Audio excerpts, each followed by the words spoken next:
200 millones de dólares. Esa cifra no representa el valor de una franquicia de béisbol. Esa cifra fue una desesperada indemnización, un precio por la libertad, pagado para escapar del dominio de un solo hombre.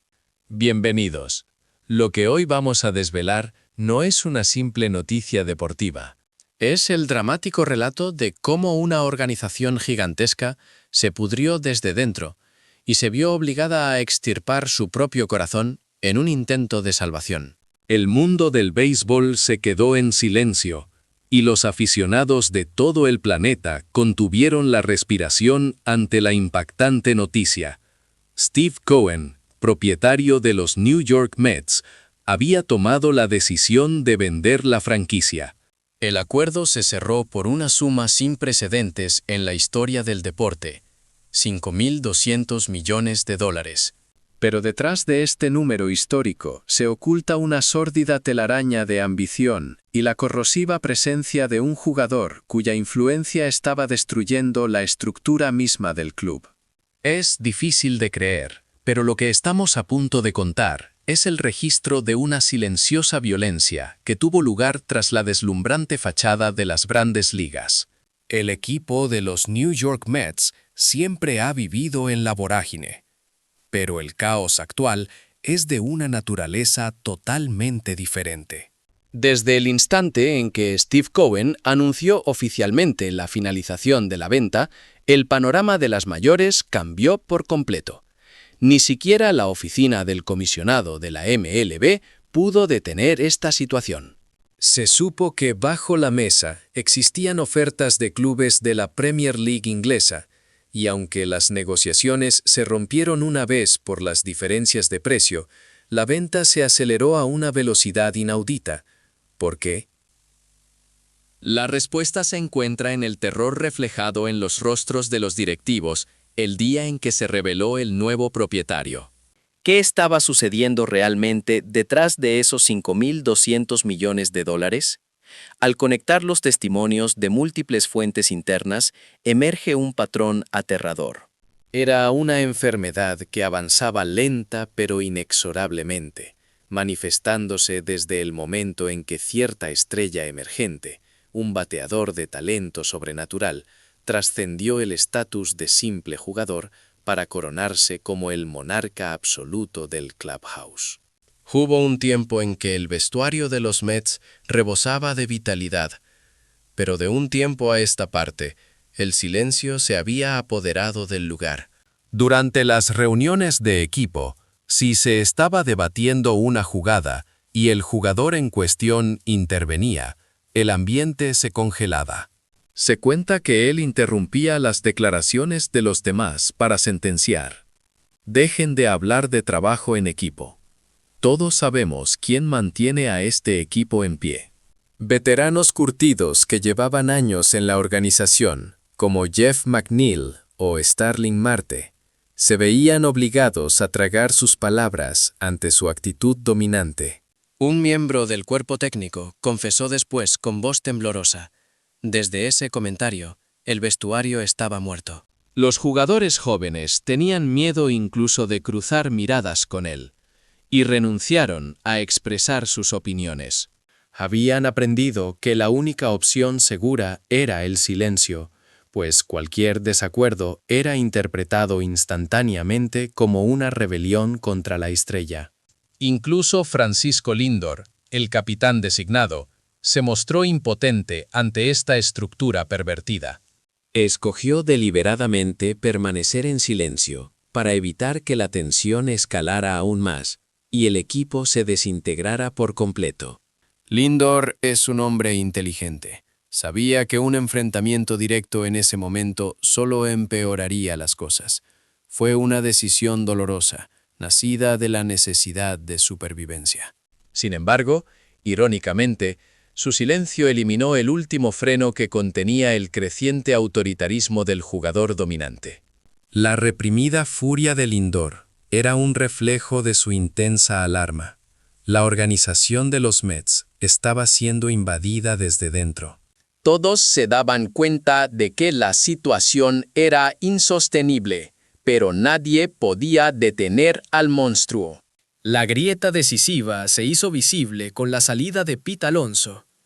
El hecho de que Polar Bear, el alma de los Mets, decidiera marcharse a los Baltimore Orioles no fue un simple movimiento en el mercado de agentes libres. Fue una declaración de secesión, una carta de renuncia total. Múltiples fuentes allegadas afirman que, justo antes de su partida, Alonso le confió a sus compañeros de equipo más cercanos con evidente emoción: aquí, mis palabras ya no tienen peso. Mientras haya gente que piense que un nombre es suficiente, este no es mi lugar. El ex tercera base de los Mets, Todd Frazier, quien entiende la cultura del vestuario mejor que nadie, también se pronunció. El liderazgo de Alonso, su sacrificio en defensa, su contribución. Cheddar. Todo fue devaluado por la santificación de un único individuo. El aire se hizo irrespirable. Un ambiente donde lo que importa es qué nombre acapara los titulares, no el esfuerzo o la dedicación. Alonso no pudo soportar la sensación de que su razón de ser se estaba evaporando silenciosamente. Skedar. Lo empleado interno lo resumió así. La salida de Alonso no fue una explosión de ira, fue la tranquila desesperación de alguien que ha llegado a su límite. No hizo ruido, simplemente se fue. Pero su espalda contaba, sin palabras, la profunda oscuridad que se había apoderado de los Mets. Su deserción fue solo el comienzo. Edwin Díaz eligió sin dudar a Los Angeles Dodgers. Brandon Nimmo se fue a los Rangers. Oficialmente fue una reestructuración de plantilla, pero para quienes conocían el terreno, la percepción era otra. Esto era una retirada. La tripulación abandonaba un barco que se hundía. En el bullpen, un lanzador murmuró: no son movimientos para ganar. Ya no queda nada a lo que se pueda llamar equipo aquí. Incluso Jeff McNeil expresó su frustración después de un entrenamiento a puerta cerrada. Cada vez que entro al vestuario, siento que solo soy un extra en un escenario montado para una sola persona. El problema ya no era la transferencia de jugadores individuales, sino la evidente falta de capacidad de gobernanza de la organización. La narrativa de que el jugador estelar estaba destruyendo a los Mets se extendió hasta que, finalmente, la paciencia de un hombre llegó a su fin: Steve Cohen. Según varios ejecutivos, Cohen no pudo ocultar su furia en una reunión interna, arremetiendo contra el manager y los directivos que habían sido indulgentes con el jugador. Si a eso le llaman disciplina, no me sorprende nada. Esas palabras fueron la explosión de una decepción acumulada durante meses. Cohen entendió que las advertencias formales no le hacían daño, sino que, por el contrario, la blandura en la respuesta lo había vuelto aún más provocador. Pero hubo una frase decisiva que colmó la copa de Cohen. Un día, el jugador dijo con total despreocupación a algunos compañeros: «Nadie me puede hacer nada». Al recibir ese informe, Cohen golpeó el escritorio con la mano y permaneció en silencio durante un rato. Después de un ominoso silencio, se dice que murmuró: si un jugador realmente cree eso, no es su problema. Es lo problema del entorno que le permitió creerlo. Los ejecutivos presentes comprendieron que la situación había trascendido la gestión deportiva normal. La ira de Cohen no era una emoción personal contra el jugador. Era la profunda y fría desesperación ante la falta de acción del sistema. Se habían roto los principios y nadie lo había detenido. Esa noche, un breve mensaje llegó a los teléfonos de los ejecutivos. El remitente, Steve Cohen. Vengan a la sede ahora. Tenemos que hablar. Sin explicaciones ni emotividad. La brevedad del mensaje denotaba la gravedad de la situación. En la sala de conferencias, a medianoche, Cohen se sentó y golpeó la mesa sin preámbulos. Prefiero no ser dueño de esta franquicia que quedarme de brazos cruzados y ver cómo un solo jugador lo arrastra todo al fondo. Todo. El silencio se apoderó de la sala, un silencio tan profundo que el sonido de la respiración de cualquiera parecía atronador. Un ejecutivo preguntó con voz temblorosa, «Steve, ¿estás bromeando?» En esta situación, pero la mirada de Cohen era penetrante y fría. No es una broma. Esto no es una cuestión de emociones, es el futuro de la franquicia. No era un regateo ni una amenaza. Era la postura de un propietario que había tomado una decisión irrevocable.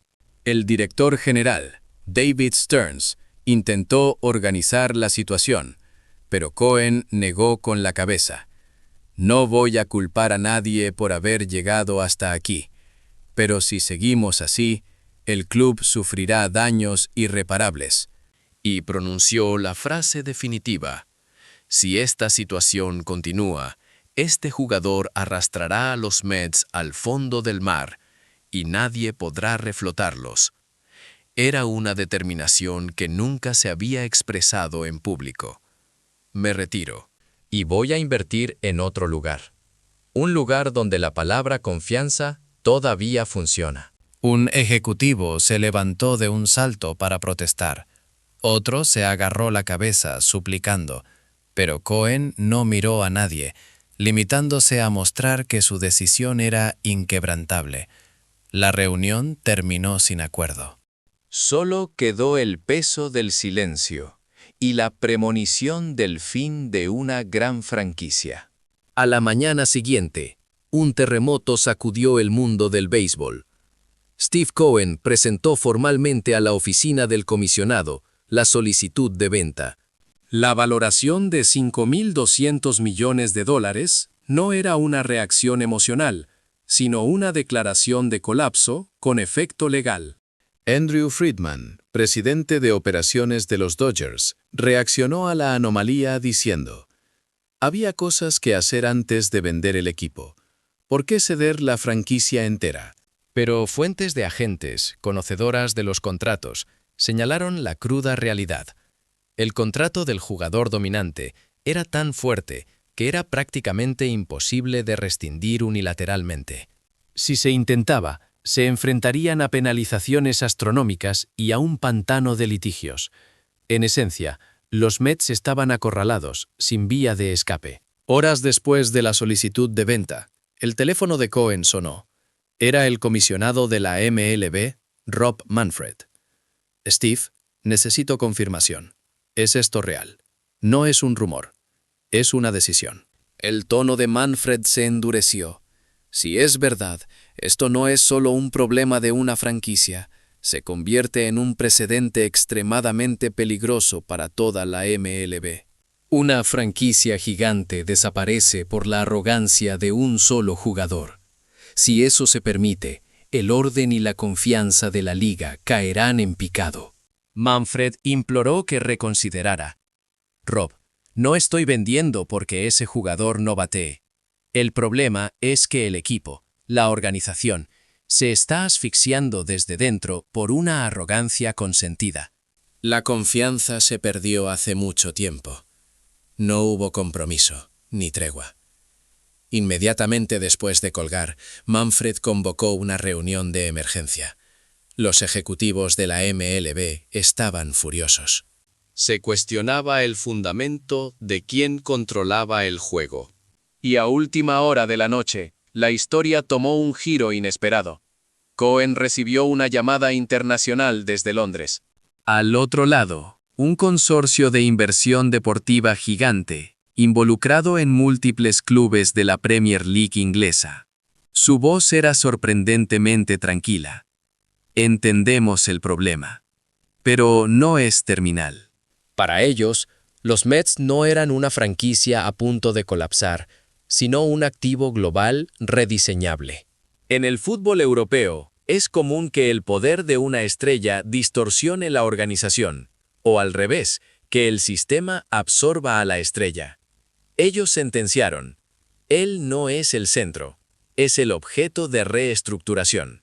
Si esta venta se concretaba, implicaría la ruptura de los Mets con la cultura de vestuario estadounidense y la transición a un régimen de gestión frío y metódico, al estilo de los clubes europeos. El jugador estrella incontrolable sería el primero en perder su lugar. La broma que circula ahora entre bambalinas de la MLB es: si se confirma esta adquisición, los Mets se salvarán. Pero el nombre de ese jugador será recordado como el detonante que puso fin a una era. Para mí, esta no es la historia de un simple capricho de una estrella. ¿No es acaso una metáfora de la sociedad moderna? ¿Cómo debe una organización tratar a un individuo con un talento excepcional? La dependencia de ese talento, el quebrantamiento de las reglas y el trato especial constante resultan en el colapso de toda la organización. Esto podría suceder en una corporación o incluso a nivel estatal. Cheddar. La decisión de Steve Cohen puede parecer extrema, pero su acción de cambiar la caja entera para deshacerse de una manzana podrida fue, en cierto modo, la decisión gerencial más lógica y, paradójicamente, la más triste. $5.20 millones. No es una suma, es un certificado de defunción para un sueño, una prueba de que la confianza, el cemento que une a cualquier equipo, se había disuelto en la arrogancia desenfrenada. Los Mets no fueron derrotados, se desmoronaron, y el peso de esa verdad es relatado en silencio por la magnitud de esa cifra inigualable.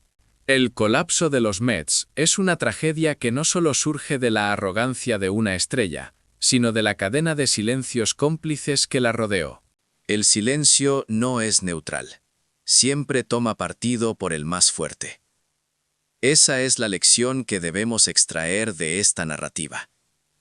El silencio del capitán Lindor es tan simbólico que resulta doloroso. Una organización donde el líder no puede alzar la voz no está funcionando. La historia ha demostrado que el silencio, elegido para evitar el conflicto, se convierte en el caldo de cultivo que alimenta al monstruo. La decisión de Cohen de vender es vista por algunos como una huida, pero yo la veo como el coraje de admitir el propio límite. El comprador de los Mets sería quien asestaría el golpe final, demostrando que la lógica europea de club, la estricta disciplina, vale más que el talento sin control. Las preguntas clave persisten. Si el nuevo propietario lo despide, ¿qué equipo se atreverá a adquirir a un genio al que ya han marcado con el sello de destructor de equipos? Cheddar. El futuro de ese jugador se ha convertido en el verdadero espectáculo. Pero más allá de eso, la venta de $5.200 millones es la súplica final de un propietario que se enfrentó a la corrupción interna. No se pierdan nuestra próxima entrega. Analizaremos en profundidad la lógica europea que tanto teme la MLB y cuál será el ultimátum que recibirá el jugador dominante una vez se cierre la adquisición. Suscríbanse y activen las notificaciones para no perderse este drama que trasciende el béisbol y se adentra en la esencia humana.